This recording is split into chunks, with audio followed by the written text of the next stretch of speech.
자, 오늘 문법 수업, 문법 스페셜 데이 시작을 해봅시다. 우리가 지난 시간에 단어 파트 시작하면서 단어의 형성과 관련된 형태소 개념 정리했었고요. 그리고 두 번째로는 단어의 또 형성과 관련된 부분이네.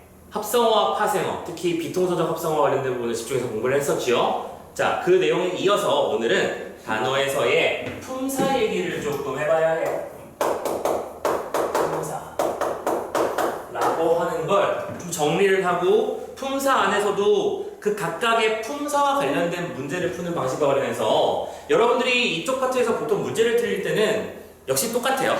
단어 따라가 다 틀리는 거거든. 그냥 내가 알고 있는 이 단어는 이거니까 말하는 식으로 틀리는 거라서 그런 부분이라든가, 또 관형사와 관형어를 구분하는 문제, 접사와 어미를 구분하는 문제들, 이런 모든 것들을 한번 오늘 쫙 정리를 할 거야.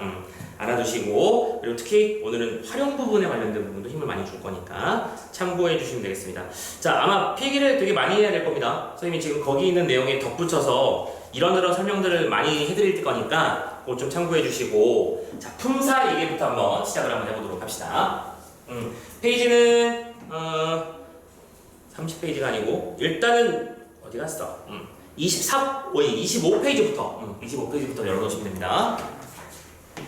문법 25페이지부터 한번 시작을 해봅시다. 열심히 써주셔야 될 거예요. 네. 자, 일단은 품사라고 하는 영역으로 넘어가는데, 뭐 우리말의 품사 몇 개?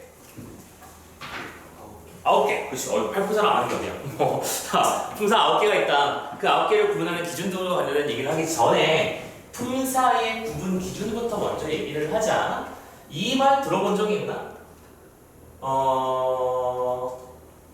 형태, 기능, 의미와 관련하여, 그러니까 품사를 단어의 특성 정도로 대충 이해하면 오해하기가 쉬운 게, 예문 하나 들어보고 얘기를 시작해 볼게. 자, 여러분들이 알고 있는 기본 지식으로 풀어봐. 오늘이 우리의 백일이야. 이런 말이 있어. 그러면 이때 오늘의 품사는 뭐니? 뭐라고 알고 있어?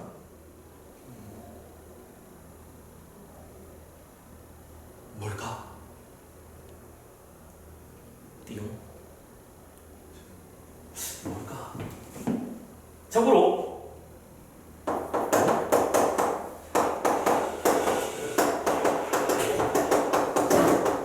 라는 문장이 다 치자. 참고로 요때의 오늘의 품사가 뭘까? 부사. 맞아요. 잘한다. 부사야. 이걸 왜 부사라고 판단했어?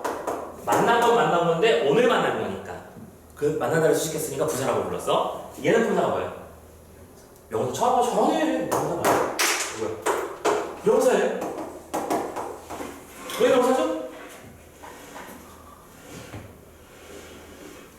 이렇게 보면 돼. 이렇게 보면 돼. 조사가 붙었어. 이건 잠시 후에 원리는 설명할게. 아무튼 지금 선생님이 설명하고 싶었던 핵심은 뭐냐면, 이 품사라고 하는 것은, 오케이? 그 단어가 가지고 있는 고유한 성질, 혹은 뭐 기능, 의미, 여러 가지 의미가 있는데, 이 녀석이 단어가 하나마다 품사가 하나씩 고정돼 있을 거라는 생각을 버려야 된다는 거야. 그러다가 틀리는 게 일단 기본적인 거니까, 단어의 품사라고 하는 건 상황에 따라 달라질 수 있다. 지금 이 얘기를 이거랑 연결시켜서 보자면, 품사라는 것은 단어를 거대한 어떤 바구니에 들어있는 하나하나의 오브젝트라고 생각하자. 그러면 이 오브젝트들을 형태를 나눠서 담을 수도 있고, 기능을 나눠서 담아볼 수도 있고, 의미에 따라 나눠서 담을 수도 있는 거지. 그러면 그 단어가 여기도 들어가 있을 수도 있고, 저기도 들어갈 수도 있는 거겠네? 이해됐어? 그래서 무턱대고 뭐는 명사, 면은 부사 이렇게 보시면 문제 푸는데 아주 곤란한 일이 많이 벌어질 겁니다. 아시겠죠? 품사라고 하는 것은 다음에 세 가지 구분 기준에 의해서 나눠볼 수 있는 것들을 말한다. 그래서 참고로 형태와 관련돼서는 우리가 가변어라든가 불변어와 같은 이야기를 하죠. 가변어는 무슨 뜻이야? 변한다. 불변어는 변하지 않는다. 그럼 변하는 단어의 쌍으로 볼 수 있는 건 여러분들 너무 잘 알고 있는 그거. 동사나 형용사나 서술격 조사와 같은 것들이 포함되지. 모양을 바꿀 수 있으니까. 우리가 어떤 단어를 가다라고 했을 때 가고, 가니, 가자 바꿔서 쓰잖아. 가, 다만 형태만 냅두고 여기다 뭘 붙이는 게 아니고 자기 자신을 바꾸잖아. 이걸 뭐라고 한다? 활용 한다고 부른다. 오케이? 그리고 이 녀석은 그래서 우리가 잠시후에 보게 될 활용의 측면에서 대상을 나누어 놓은 거다 라고 생각하면 되지. 오케이? 자, 가변은 바뀔 수 있는 거, 불변은 그 형태가 바뀌지 않는 거. 그 조금 격가지 얘기를 좀 설명해 드리자면 나중에 고3 어려운 문제들을 풀기 시작하게 되면 지금 우리가 뭐 일부러 골라서 푸는 건 아니지만 이 두 개의 개념이 현대국어에서와 중세국어가 좀 달라. 왜 여러분들 이 말 들어본 적 있나? 히읗 종성 체언 이런 말 들어본 적 있지? 이거 내신 대비 때 아마 공부했을 거야, 그렇죠? 그럼 히읗 종성 체언은 뭐냐면 상황에 따라서 히읗이 있기도 하고 없기도 하는 체언을 말하는 거잖아. 내 히읗, 놈 히읗 이렇게 말을 하잖아. 그럼 그것은 뭐였다? 중세국어에서는 체언이 가변어였던 거야. 근데 현대국어에서는 체언은 불변어거든. 그럼 이 두 개의 차이를 이용해서 문제를 내려고 하는 거. 이게 우리가 알아둬야 될 출제의 방향성이고 차이점에 중심을 두는 공부야. 됐니? 첫 번째, 가변어 불변어 잡아주시고요. 자, 두 번째.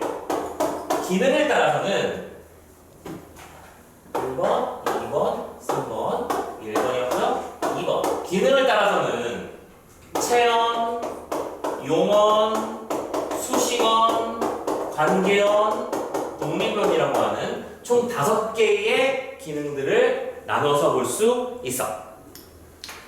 자, 기능이라고 했을 때, 그러니까 기능이라고 하는 걸 다른 말로 좀 쉬운 말로 번역하자면 이거는 역할에 해당하는 거거든. 근데 여기서 역할을 좀 조심해 주셨으면 좋겠는 게 이거야. 자, 이것도 잠시 후에 다시 한번 설명하겠지만 여러분들이 이 품석 챕터에서 또 자주 틀리는 문제 중에 하나가 뭐냐면 이런 거야.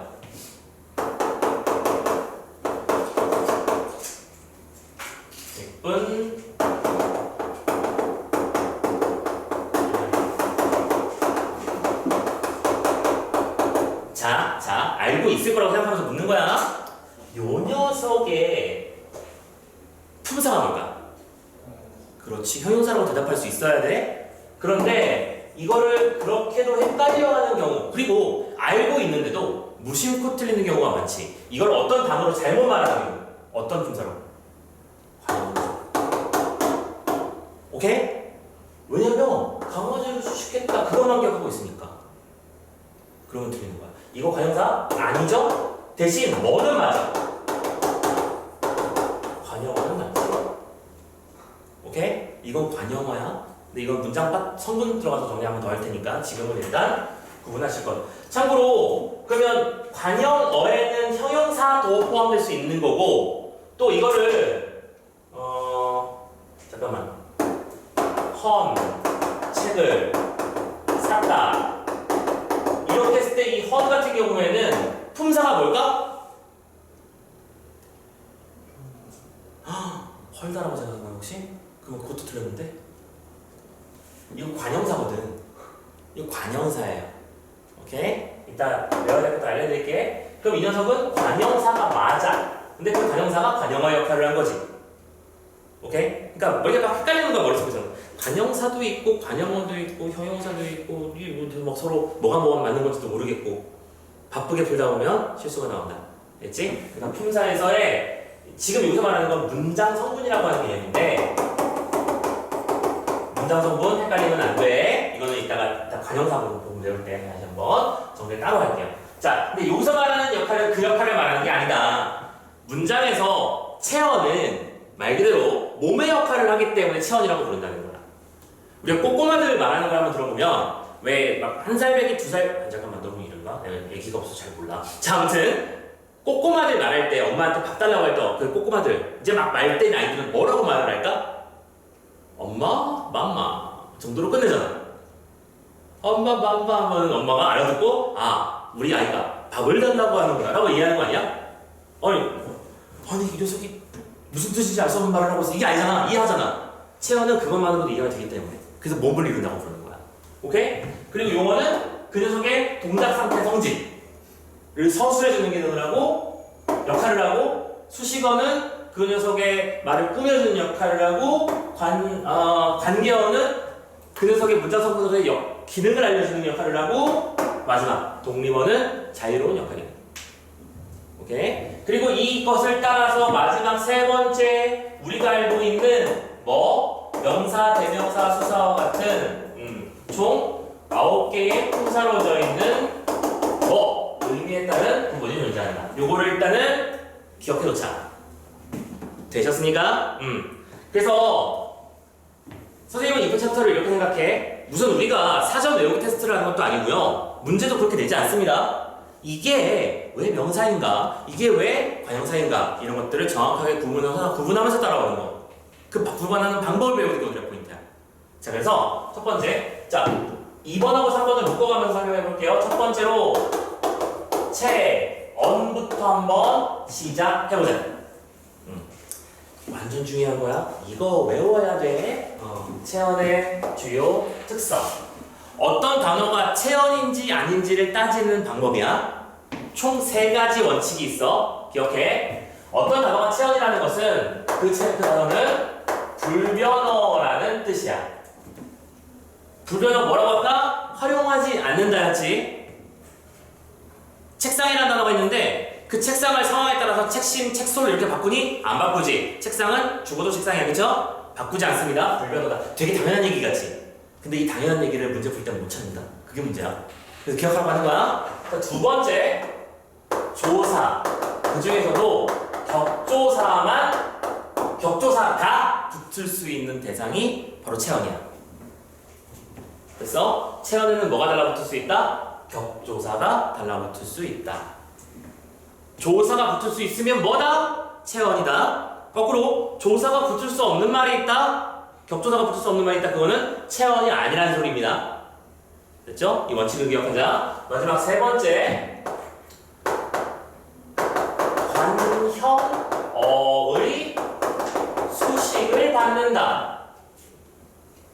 관형어가 꾸밀 수 있어야만 그게 체언이야. 지금 이 말씀드린 내용은 지금 앞으로 수업할 내용이 계속 반복될 내용이니까 정확하게 기억해 놓자. 그러니까 하면서 외우려고 이렇게 말겠지? 오케이. 체언이라면 다음에 3가지 성질을 반드시 지닐 것이다 라고 하는 걸 기억하자. 됐니? 자, 그래서 첫 번째, 체언에 들어가는 총 3가지 품사가 있거든. 하나씩 따져보면 1번 명사부터 이야기해 봅시다. 일단 명사의 정의는 뭐지? 그렇지. 잘하고 있어. 이름을 말해주는 것. 그러면 이름을 말해준다고 했을 때 명사의 종류는 크게 3가지로 나누는 방법이 있어. 첫 번째, 고유명사라는 말과 보통명사라는 말이 있지. 이건 말로만 할게요. 고유명사라고 하는 건 말 그대로 이 세상에 하나밖에 없는 걸 말해. 보통명사라고 하는 건 이 세상에 여러 개가 존재하는 걸 말하지. 그럼 예를 들어볼게. 그럼 책상은 무슨 명사야? 보통명사지. 보통명사 몰라? 텔레비전 보통명사? 그럼 고유명사. 탁형준 고유명사야. 그럼 자체문이야? 혹시 니들 인터넷에 자기 이름 쳐본 적 있음? 나만 쓰레기가 아니라 뭐 쓰레기도 아니고 궁금하지 않냐? 선생님도 가끔 예전에 선생님이 그 책 냈었을 때 블랙라벨 책 냈을 때 내가 이 저자잖아. 어떻게 나와 있을까 궁금해서 내 이름 치면 나온다고 해서 궁금해서 쳐봤어. 그때 처음 쳐봤었거든. 선생님은 탁형준을 쳤는데 세상에 탁형준이 왜 이렇게 많아? 탁시도 많은 것도 놀라운데 그 많은 탁시들 중에 상당수가 형준이라는 이름을 선택하고 있다고. 이게 뭐가 좋은 이름인가 봐. 그래서 찾아보면 저기 이제 100일을 축하해줘야 되는 탁형준이 있고요. 박일 자체하는 그 블로그 글이 올라와 있더라고. 또 그 굴삭기 산업기사협회에 계신 탁형준님도 계시고, 최근에 그 박사 논문 제출하신 의사 탁형준님도 계시더라고요. 탁형준이 생각보다 많더라. 너희들도 혹시 이름 쳐보면 그런 거 보이지 않았냐? 모델 있었어. 뭐가? 모델 있었어. 모델도 있고, 그렇지. 그러니까 별의별 사람들이 다 있잖아, 그지? 자, 그럼 이 질문이 이거야. 그럼 탁형준은 고유명사야, 보통명사야? 그럼에도 불구하고 고유명사지. 왜? 우리가 말하는 그 탁형준이라는 존재는, 여러분들이 보는 탁형준이라는 존재는 여기 있는 이 인간이니까. 그때는 고유명사다. 됐니? 그러면 두 번째 질문이야, 이번엔. 자, 저 하늘에 태양이 둘이 떴구나 라고 말했어요. 이렇게 말하자. 하늘 안에 2개의 태양은 없는 법. 뭐 멋진 대사를 쳤다고 칩시다. 2개의 태양이라고 말했거든? 그럼 그때의 태양은 보통명사야, 고유명사야? 어떻게 생각해? 고유명사 맞아? 그때는 보통명사야. 그러니까 말했잖아. 단어를 고정시켜서 외우면 안 된다. 그때는 보통 명사예요. 왜냐? 2개 이상 대상을 말하는 거니까. 그리고 이걸 과학적으로 접근하면 더 할 말이 없지. 태양은 항성을 말하는 건데 항성이 수십 조 개가 있을 텐데, 그렇지? 그렇지? 그 행성계에 태양이 있어서 따로 있는 거잖아. 그런 차원에서 보자는 건데, 근데 이건 과학 얘기가 아니니까 일반론으로서 우리가 말하는 태양은 저기 있는 그 태양, 너는 나에게 태양 같은 존재야 라고 했을 때 그때는 고유명사가 맞다고. 그렇죠? 하지만 그렇지 않을 수 있다. 좀 뭐랄까, 좀 약간 체감이 되는 만한 단어 예시를 들면 이런 거야. 자, 예를 들어 선생님이 해군 사관학교에 축사를 하러 온 초청 선생님이야. 그래서 사관학교 입학생 생도들이 쫙 서가지고 이제 그 경례 받고 막 하고 있어. 근데 선생님이 딱 서가지고 반갑습니다, 미래의 이순신 여러분 라고 말했어. 이순신은 우리가 알기로는 무슨 명사? 고유 명사잖아. 근데 방금 그 상황은 무슨 명사가 된 거니? 보통 명사가 된 거잖아. 오케이? 왜? 이순신이라고 하는 게 특정한 사람을 말하는 게 아니라 미래의 우리의 대양을 책임질 존재라는 의미로 쓰는 거니까. 알겠지? 그러니까 계속 말할 건데, 앞으로도 말할 건데, 여러분들이 그 어떤 대상을 고정관념을 가지고 바라보는 순간 문제를 틀리기 시작할 거야. 그거 조심하라는 거야. 알겠죠? 그러니까 뭐가 중요한 거다? 개념이 중요한 거야. 고유명사라는 건 이런 의미를 지니고 있는데 이럴 수도 있고, 보통명사는 이런 의미를 지니고 있지만 이럴 수 있고. 됐니? 자, 또 두 번째, 이것도 있죠. 자립명사라는 것과 의존명사라는 게 있지. 특히 이 의존명사라고 하는 건 좀 중요도가 높습니다. 그래서 선생님이 앞으로 이렇게 팁이라고 써드리면 외우라는 소리예요. 외우세요. 의존명사 더, 다, 리, 대, 수. 이거는 외워놓으면 너희들이 문제 풀 때 편해지는 지점이라서 알려드리는 거거든. 어떤 단어의 의존명사의 역할을 판단한다라고 하면 그냥 빨리 데스 하면서 외우세요. 오케이? 저 녀석들은 분명히 이렇게 배울 때는 알거든? 의존명사 뭔지 모르는 사람 없잖아. 근데 정작 여러분들이 문제 풀 때 그럴 리가 없다 해서 이게 뭐야? 부사인가? 이런 이상한 짓을 해. 그러지 말라는 뜻입니다. 이해되셨나요? 의존명사의 정의는 자립이 불가능한 명사가 의존명사고, 의존명사는 그래서 반드시 어떤 특성을 지니느냐? 관형어의 수식을 받는다 라는 특징이 있는 적들을 말하는 거야. 관형어 없으면 성립할 수 없는 말들이지. 너 어떻게 나한테 그럴 수가 있니? 걔가 그럴 리가 없잖아. 어떤 것을 고를래요? 봐봐. 어떤을 지울 수 있어? 그 문장에서? 못 지우잖아. 것을 고르려는 말이 성립하지 않잖아. 그런 녀석들은 뭐라고 부른다? 의존명사라고 부른다. 이 녀석은 기억나라고 외우라고 하는 거야. 이해됐지? 이거 명사입니다라고 말할 수 있어야 된다. 알겠냐? 빨리 됐어. 기억해. 자, 그리고 참고로 하나만 더 말씀드리자면 유정명사라는 개념과 무정명사라는 개념도 존재한다. 유정명사라고 하는 거는 생명체, 생명성을 가지고 있는 존재, 무정명사는 생명성이 없는 존재를 말하는 거죠. 참고로 유정명사, 무정명사 같은 경우에는 특히 중세국어 파트에서도 적극적으로 쓰이는 편이니까 개념 알아주시고요. 자, 오늘 선생님이 이런 식으로 개념들을 쭉쭉 정리를 해야 될 거예요. 그래서 여러분들이 실제로 모의고사 문제들을 풀면 이 기반 지식들이 굉장히 중요한 역할을 해. 문제를 보고 있는데 다음의 사례에 해당하는 자립명사들의 경우 보통 명사와 달리 이런 말이 써져 있다고 쳐보자. 그러면 그 말을 보고 우리는 뭐라고 반응해야 돼? 자립명사는 이런 거잖아. 겉발이 데스. 오케이? 그런 식으로 머릿속에 팝업을 시킬 수 있도록, 그 말이 무슨 말인지 이해할 수 있도록 지금 우리는 기반을 다지는 작업을 하는 겁니다. 됐죠? 일부러 의도적으로 천천히 꼼꼼하게 설명하는 거니까 다 들어봤던 얘기가 될 수 있도록 꼭 정리를 잘해놓고. 자, 명사 끝. 간단하지? 자, 그럼 우리말은 명사로만으로도 되게 많은 의사소통이 됩니다. 나는 좀 어려. 책상. 그러면 상황에 따라서 우리는 그 책상을 뭐 치우라는 건지 들고 있으라는 건 이해할 수 있는 거잖아. 체험, 특히 명사만으로 우리는 대다수의 의사소통을 할 수 있다. 됐지? 알아주시고. 자, 명사 다음에 또 뭘 봐야 될까? 2번. 대명사였죠? 대명사. 대명사는 정의를 어떻게 알고 있니? 나이스. 키워드는 대신.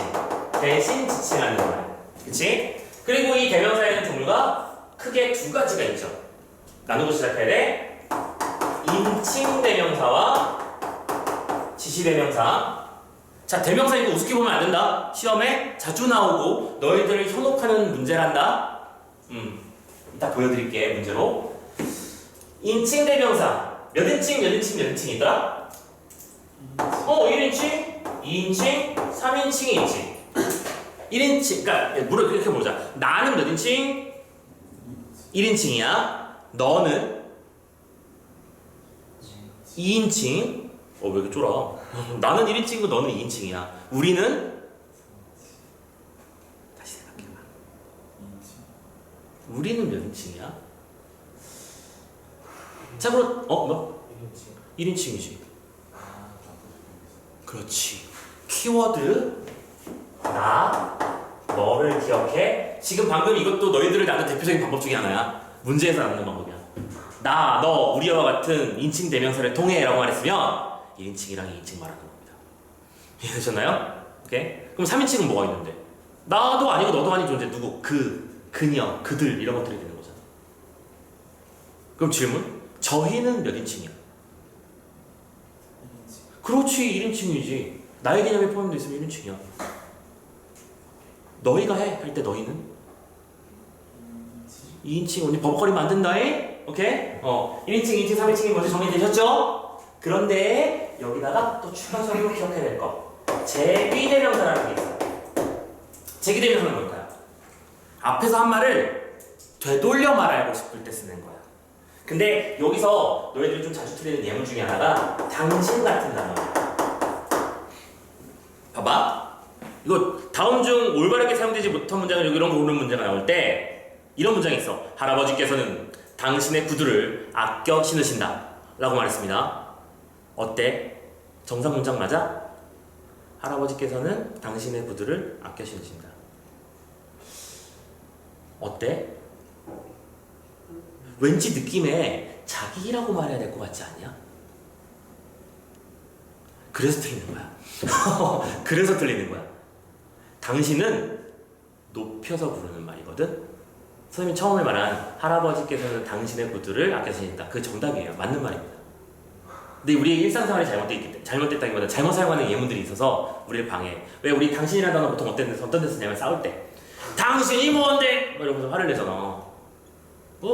그것 때문에 헷갈리는 거예요. 당신 높임말이에요. 높여서 부르는 할아버지 같은 존재를 볼 때 당신이라고 부르는 것 같습니다. 그렇게 봐봐. 원래 이 문장은 할아버지께서는 할아버지가 구두를 아끼시는 거잖아. 두 번 나오면 이상하잖아. 그렇지? 그러니까 할아버지라는 말을 대신 받아주기 위해서 그 당신이라는 말을 다시 쓴 거지. 그래서 제기대명사로 부르는 거고, 제기대명사는 어렵지 않은 게 항상 그 앞에 그를 지칭해주는 말이 있는 거지. 쟤는 지만 알아. 쟤는 지만 알아. 우리가 일상생활에 이렇게 말하잖아. 그 지는 자기를 만 뜻이고, 저 아이는 자기만 아는 거니까 그 자기는 저 아이를 말하는 거잖아. 그러면 그 자기는 뭐가 되는 거야? 제비대명사가 되는 거야. 이래서 상황을 보면서 판단하는 거야. 자, 근데 이건 좀 어려울 수 있네. 어려워하고 많이 고민하는 거. 부정칭, 미지칭 이라고 하는 인칭대명사도 있어. 부정칭과 미지칭. 알고 있는가? 부정칭의 정의가 뭐지? 미지칭은? 너 당연히 같이 모르는 건가 혹시? 아는 거? 정의는요, 정의는 이렇습니다. 부정은 범위를 정할 수 없는 거. 정할 수 없다야. 정할 수 없는 그 무언가. 그건 부정이야. 부정이 no 의미 아니라고요. 낫의 의미가 아니라고 그랬죠? 미지칭은 지칭이 불가능한 거. 정할 범위를 정하지 못하는 거랑 찝을 수 없는 거. 이런 식으로 의미를 잡으면 돼. 근데 그거는 뜻을 알아도 헷갈리지 않냐? 무슨 말인지는 아는데 그 무슨 말인지 무슨 말인지 모르잖아. 그래서 여러분들 혹시 이 구절이 기억나는 사람들은 혹시 그랬을지 모르겠어. 그러니까 부정칭의 아무, 미지칭의 누구 이런 식의 말이 대표적인 예다라고 배웠을 거야. 아니야. 배웠단다. 참고로 배웠을 거야. 자, 누구와 아무라는 말이 있어. 근데 이게 미친 게요. 이렇게 오면 시험 틀리기 딱 좋거든. 이렇게 오면 안 돼. 개념으로 배우는 거야. 오케이? 자, 한번 상황을 한번 만들어 볼게. 상황을.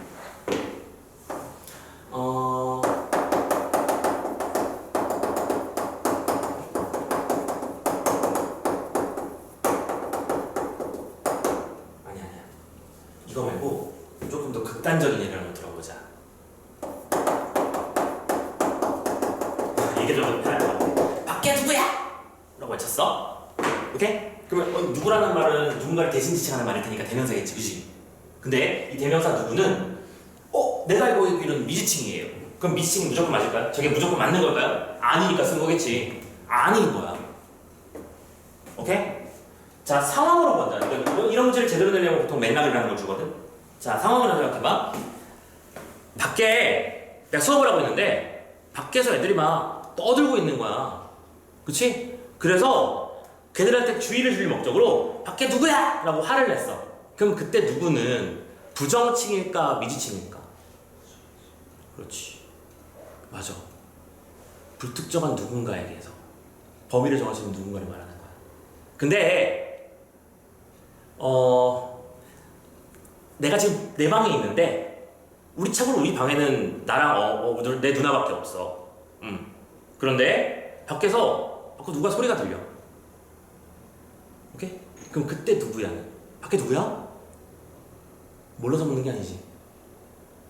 올 사람이 누나밖에 없다는 걸 아는 상황이잖아. 오케이? 그럴 때는 미지칭이 될 수 있는 거야. 그러니까 맥락 보고 판단하는 거야. 이해되니?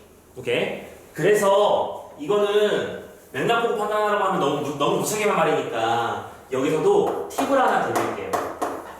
이걸 외우면 구분하기 쉬워질 것이다.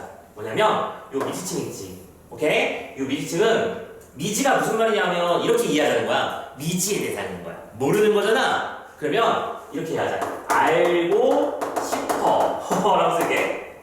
알고 싶은 대상이면 미지칭이라고 이해하면 조금 문제 풀기 쉬워질 거야. 그런 차원에서 이 예문도 써놔줘. 이 예문도 이렇게 해볼게.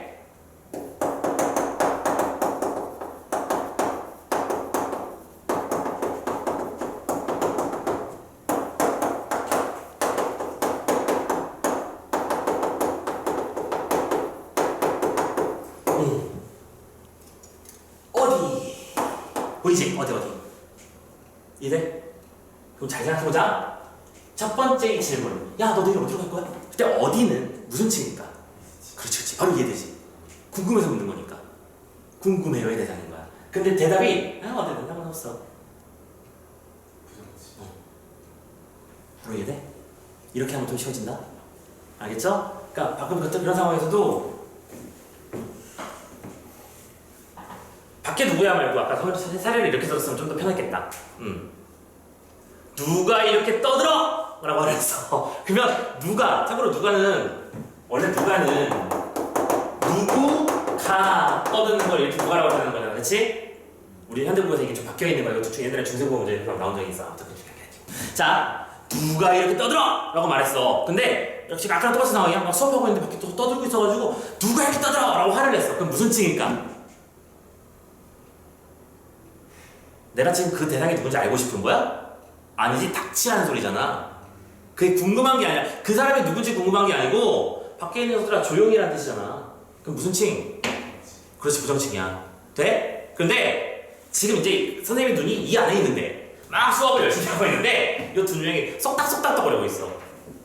오케이? 그럼 거기서 누가 이렇게 떠드는 모르고 말하는 거냐? 그렇지, 자백하라, 나와라는 의미로서의 누가 이렇게 떠들어는 뭐가 될 것이다? 미칭이 될 것이다. 의미로 판단하는 거 되냐? 이렇게 암기해놓는 방법이 있다. 그러니까 알고 싶어요 라는 개념으로 미지의 대상이니까 라고 생각하면 좀 선생님이 드리고 싶은 팁 정도. 그러니까 1인칭, 2인칭, 3인칭에서는 나눠 개념 잘 잡아주시고, 오케이? 여기서는 부정칭, 미지칭 요거 정도는 알고 싶어를 기준으로 하고, 제기칭은 당신이 높임이라는 사실을 기억하고, 이 정도만 기억해도 함정에서 많이 탈출할 수 있을 거예요. 됐죠? 자, 그런 다음에 지시대명사가 이거는 이 참고 지시 모식갱이에 해당하는 게 총 4종류나 있어서 이걸 헷갈리기 때문에 좀 고민이 들었거든. 우리말에는요 지시 대명사가 있고요, 지시 형용사가 있고요, 지시 부사가 있고요. 또 뭐 있을까? 형용사가. 지시 관형사가 있어요. 지시라는 말에 붙는 말이 되게 많다고요. 그러니까 이 지시 대명사 있는데 이그저 하면 맞은 거야, 틀린 거야? 틀린 거야. 이 집할 때 이는 관형사거든. 됐어? 오케이. 지시 대명사는 어떤 형태가 있을까?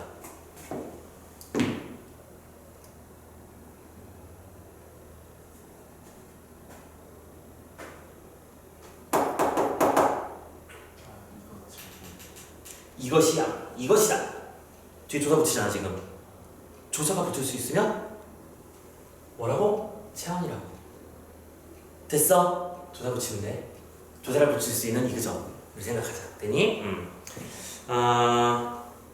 그리고 이것저것 이런 식의 말들이 있고, 참고로 이건 나 혼자 나왔다. 그때 가서 하자.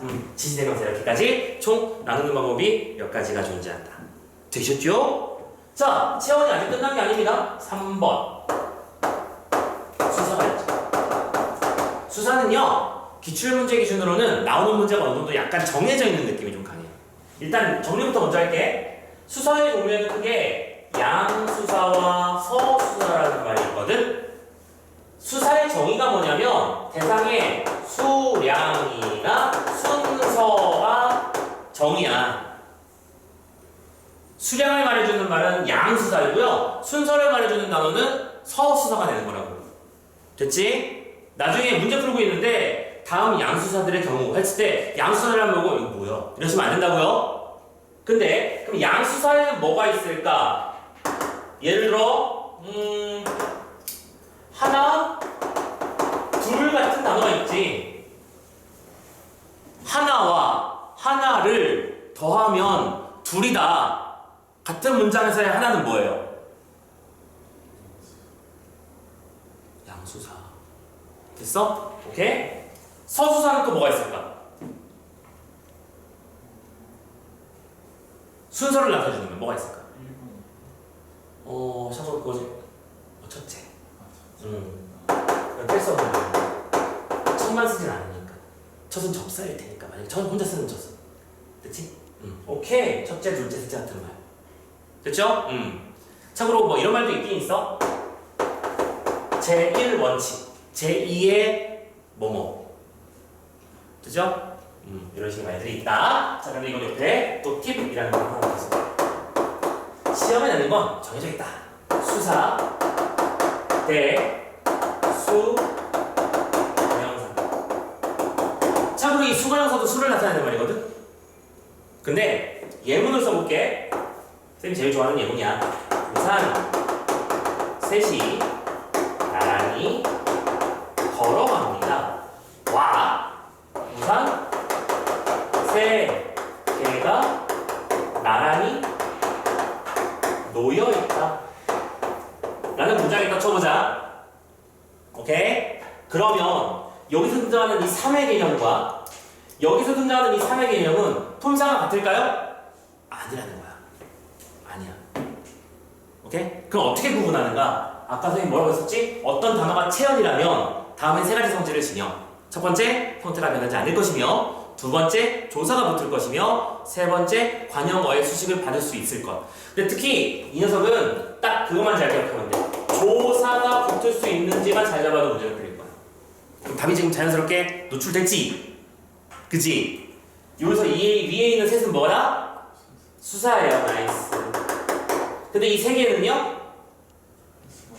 관형사라고만 쓸게. 관형사야 이거. 다른 말이라고. 그래서 문장에 있는 얘를 기억, 니은, 디귿, 리을로 나눠놓고 찾는 문제를 만났을 때 우리가 하는 게 뭐냐면 세 개가 라는 말이 나왔어. 그러면 세 뒤에 조사를 넣어보는 거야.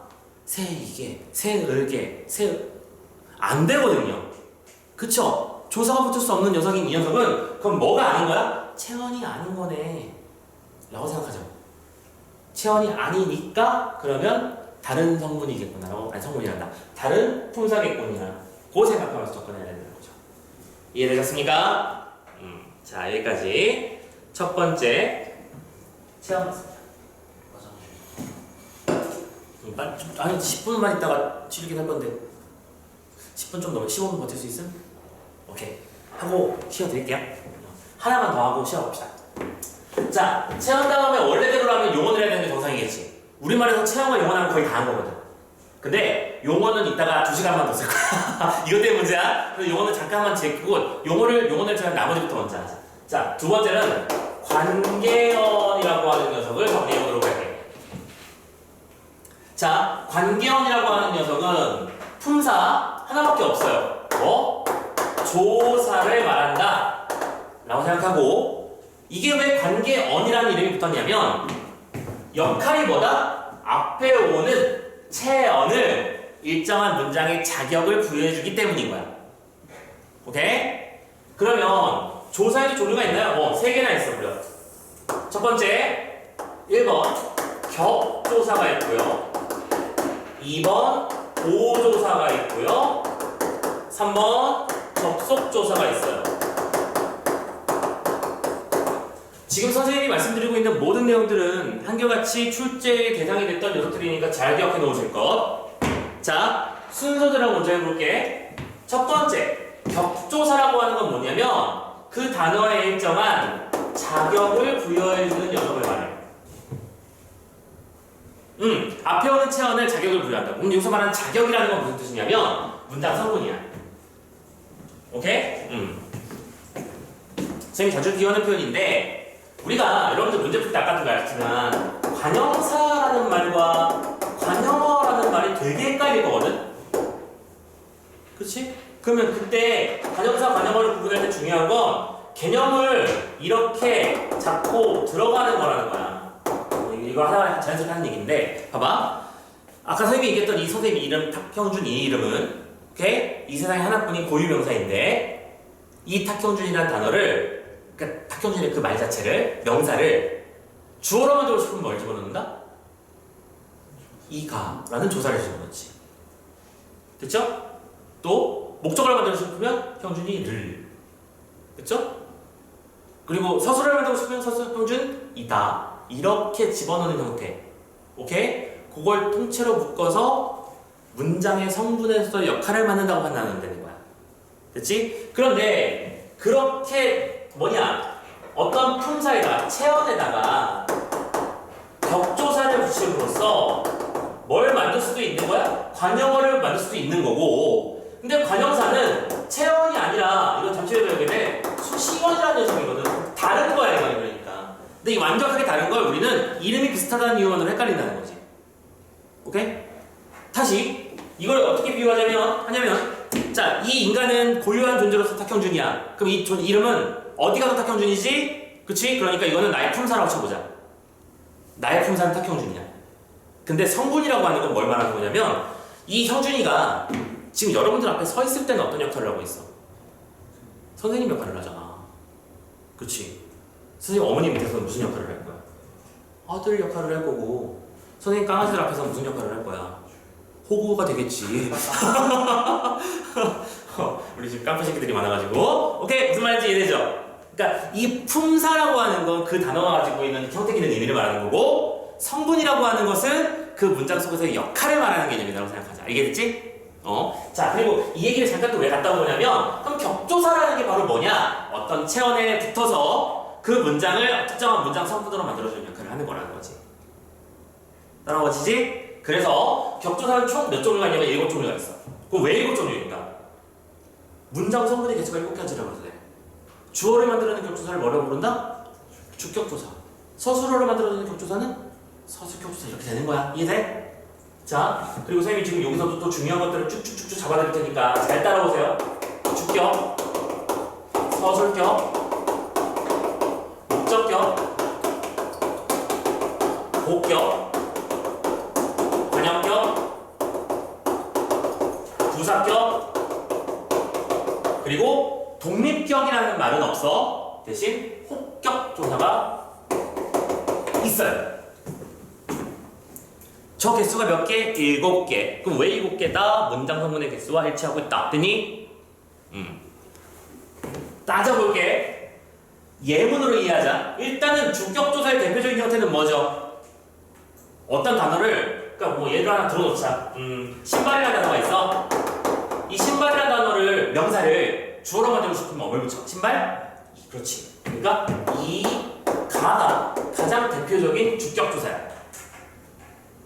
됐지? 그런데 주격조사가 이가밖에 없겠니? 이 가밖에 없을까? 아닐 거거든요. 뭐도 있다. 그게 문제야.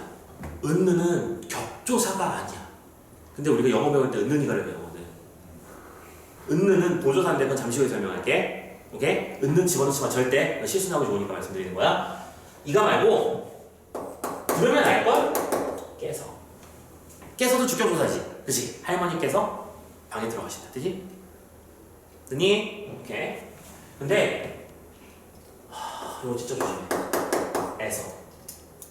에서가 주격일 때가 있어. 뭐 좀 이상하지 않냐? 왜 에서가 주격조사가 될 수 있을까? 언제 그럴 수 있을까?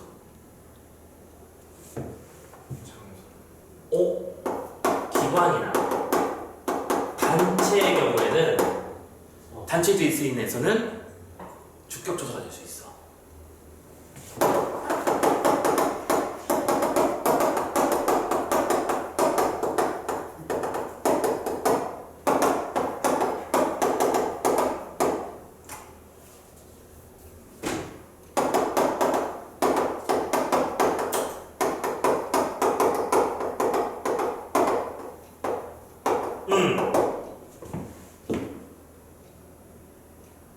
질문. 얘의 성분이 뭐야? 나 지금 성분 물어봤어.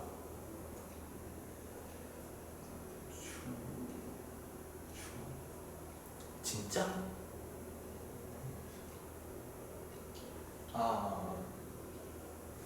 이 문장의 서술어가 뭐니? 했다. 서술어. 그럼 한 주체가 누구야? 학교냐? 아니지, 아마 X가 가진 이유는 알 수 없는 주어라고 설명해야 될 때는. 됐어? 알 수 없는 누군가가 학교에서 축구를 했지. 그럼 이때부터 있는 이 예선이 뭐가 되는 거야?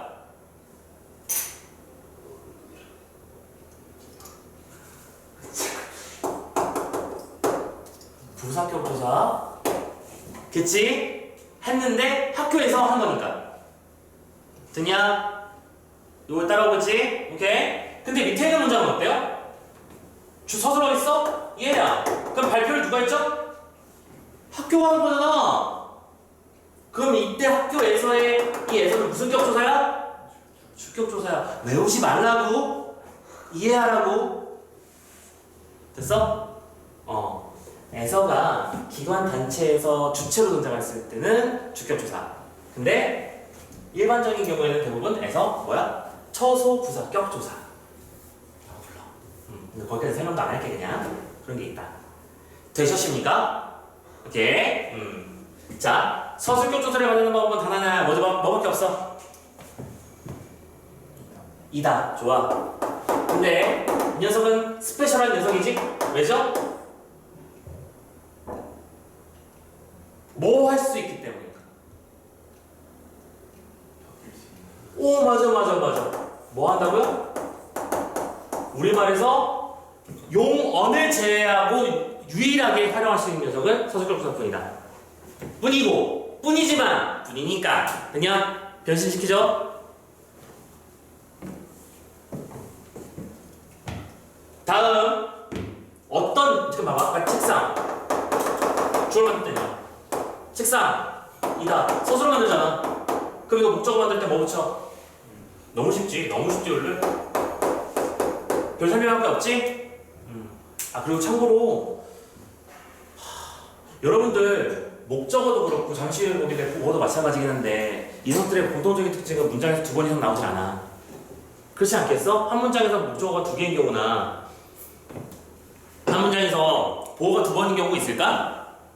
없거든? 근데 다음의 경우는 제한적으로 목적어가 2번 쓰이는 게 가능하단다? 옛날에 기출문제, EBS 문제 한번 등장한 적이 있었어요. 이어봐요, 이거. 봐봐. 목적어 2개인 문장이 있을 수 있나? 있어.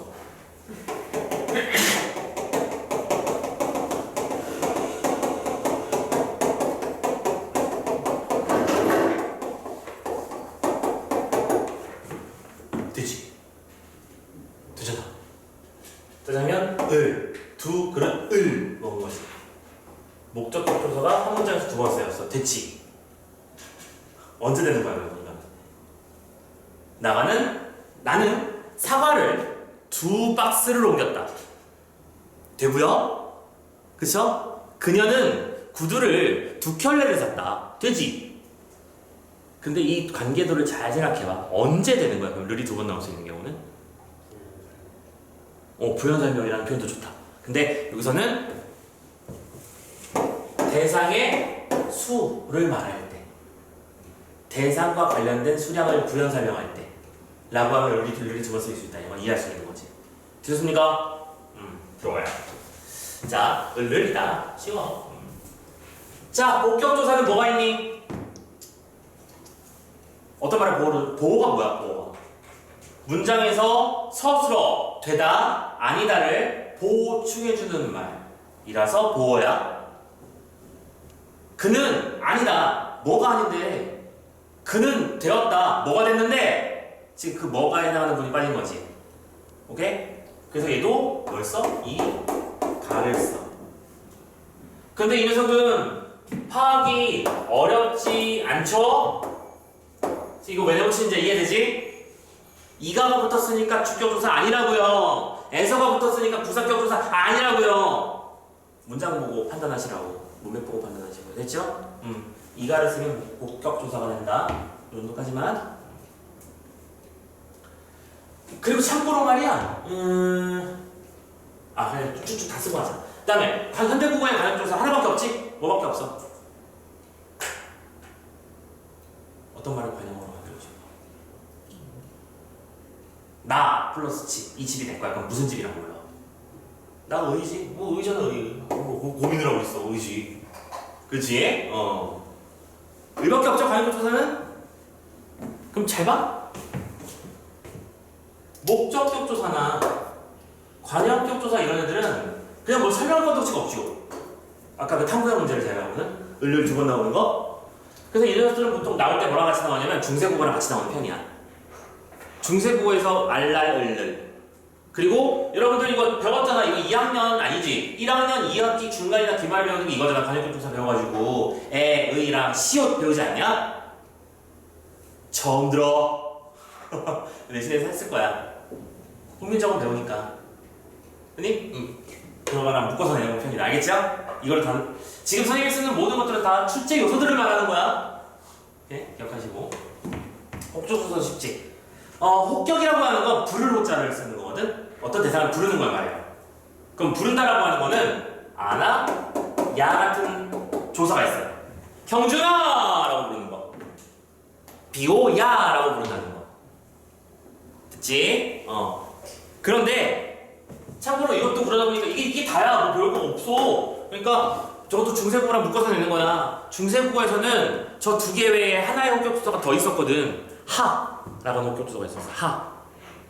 높임의 혹격조사야. 나보다 높은 사람을 부를 땐 하라고 부르는 거야. 그러면 니들이 나한테 형준 하라고 부르면 되냐? 안 되지. 윗다색이 비싸색이 나라고 그러죠. 형준 하가 아니고 님금하 알아서 이렇게 불렀어. 임금이 시어 정도로 번역하면 돼. 됐죠? 자, 아무튼 여기까지 뭐 설명해 드렸어? 격조사 설명해 드렸습니다. 됐나요?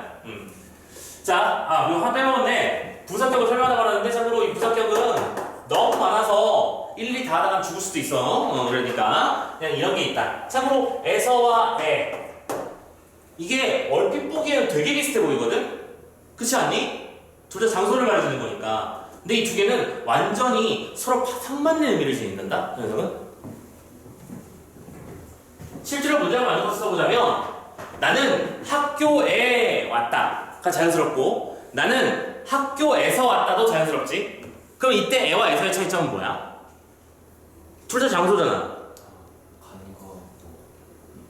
그렇지. 이건 이렇게 말해주면 더 완벽할 것 같아. 출발점, 도착점. 됐지? 이해됐지? 그러니까 이 2개는 완전히 다른 말인데 문제에서 이 2개를 되게 같은 말처럼 묶어놓으면 오 그렇다 하면서 이게 안 보여. 조심하실 것. 또 이따 잠시 후에 보게 돼. 와, 과도 꼭 기억해놨으면 좋겠어. 그리고 이 옆에 팁도 써놓을게. 와, 과가 부사격 조사인 건 상대방이 존재할 때의 말을 말하는 거야.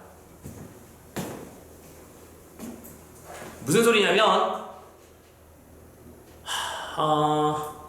A가 B와 다투다.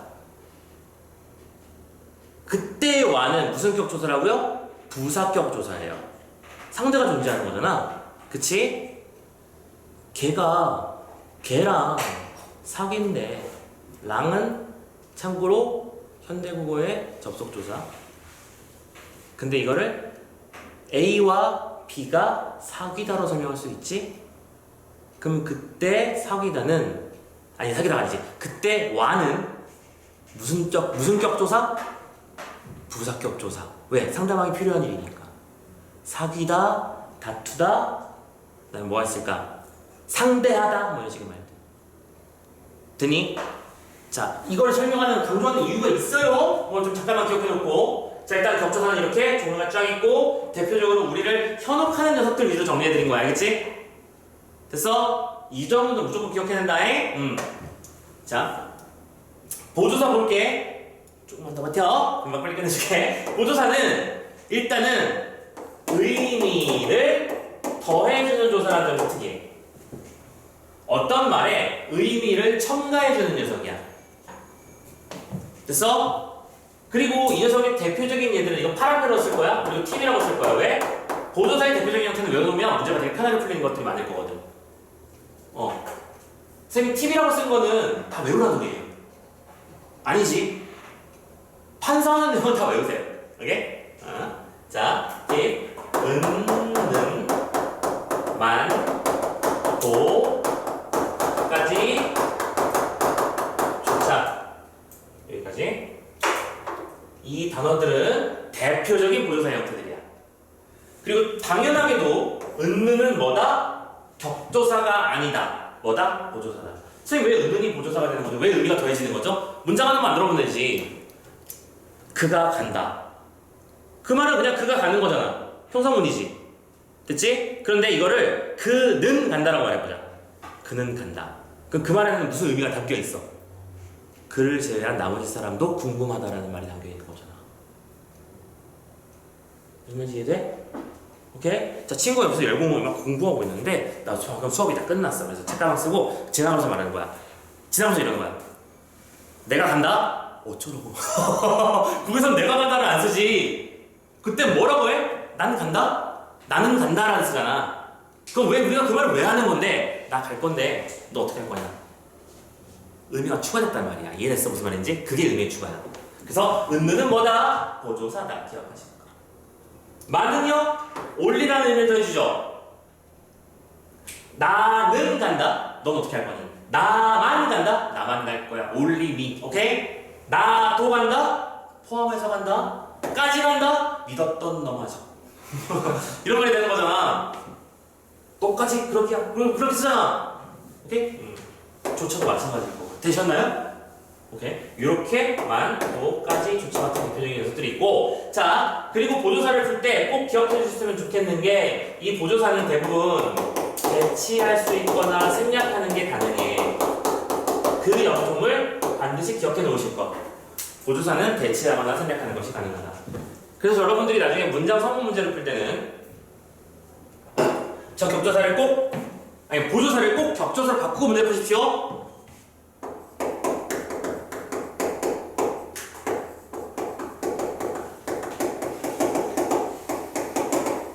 자, 만 보이지? 보조사지? 오케이? 근데 원래 이 자리는 뭐가 들어갔었어야 되는 거야? 그치. 목적어라고 판단할 수 있어야 되는 거고. 되니? 근데 이 녀석은 그 아이는 우유를 좋아해다가 의미를 하나 더 붙여주고 싶었던 거야. 우유만을 좋아해. 오로지 올리의 의미를 더해주고 싶어서. 그때 우리는 그때 만을 쓴 거잖아. 만약에 이 녀석이 보였다면 가능하지. 우유도 좋아하고 딴 것도 좋아하는 거겠지. 봐봐. 생략하는 거, 요즘 그는 우유 좋아해. 가능은 하고요, 일단. 그쵸? 근데 그건 좀 약간 무리수고. 뭐가 가능해? 대치가 가능해야 된다. 이해되냐? 그래서 문제 풀 때는 항상 대치 생략을 생각하고 문제를 푸실 거야. 알겠죠? 그리고 또 중요한 특징이 하나 더 있긴 한데, 이 서블럼의 보조사는, 서블럼의 보조사, 뭐도 가능한 거냐면 아까 격조사는 어디 붙는다고? 체험 뒤에 붙는댔지. 맞아. 접속조사도 체험 뒤에만 붙는 애들이야. 근데 이 썩을 놈의 조사는 체험에도 더해질 수 있다. 그게 문제야.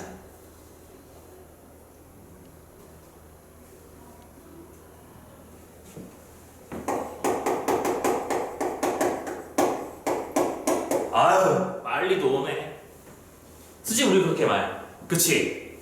맞아? 참고로 이때 돈은 뭐가 가능해? 생략이 가능해야 돼? 아니, 생략이 아니라 날리는 게 가능해야 되는 거지? 원래 이 문장은 빨리 오다야. 근데 빨리 오다를 빨리 도 오네라고 말하면서 비아냥의 의미를 더해준 거잖아. 됐지? 그리고 이 도가 붙은 자리를 보세요. 빨리의 품사가 뭡니까? 부사잖아. 오다를 주시겠으니까. 부사 뒤에 붙었잖아 방금. 심지어 동사 뒤에도 붙을 수 있을걸? 아우, 걔는 빠르지도 않아. 듣지? 빠르다에다 지라고 하는 어미를 붙인 뒤에 그 뒤에 다시 조사, 보조사 도를 붙였지. 빠르지도 않은걸? 됐냐? 이런 일이 벌어질 수 있는 게 바로 보조사의 특징이다. 라는 걸 기억해 놓자. 그래서 보조사가 좀 머리 아픈 녀석이고. 자, 마지막이야. 요거까지 하고 쉴게. 접속조사는 뭐 말이 어려운 말은 아니잖아. 그치? 두 개의 단어를 서로 연결시켜주고 있을 때 그걸 접속조사라고 불러. 접속조사의 대표적인 형태는 와, 과야. 그래서 선생님이 아까 노란색 쳤었구나. 그냥 쓰자. 자, 요 두 개 비교하라고 써져 있는 거 느낌 오시죠? 오케이? 와, 과가 나왔습니다. 접속조사 아닐 수도 있고, 와가 나왔습니다. 부사격수사 아닐 수도 있다고요. 됐냐? 그러면 그걸 판단하는 기준도 알려드린 거야. 얘는 상대방이 있는 녀석이다. 얘는 상대방이 있는 녀석이 아니라 그냥 말 그대로 연결이야. 연결 기능을 해준다고. 참고로 와, 과랑 똑같이 쓸 수 있는 말 라.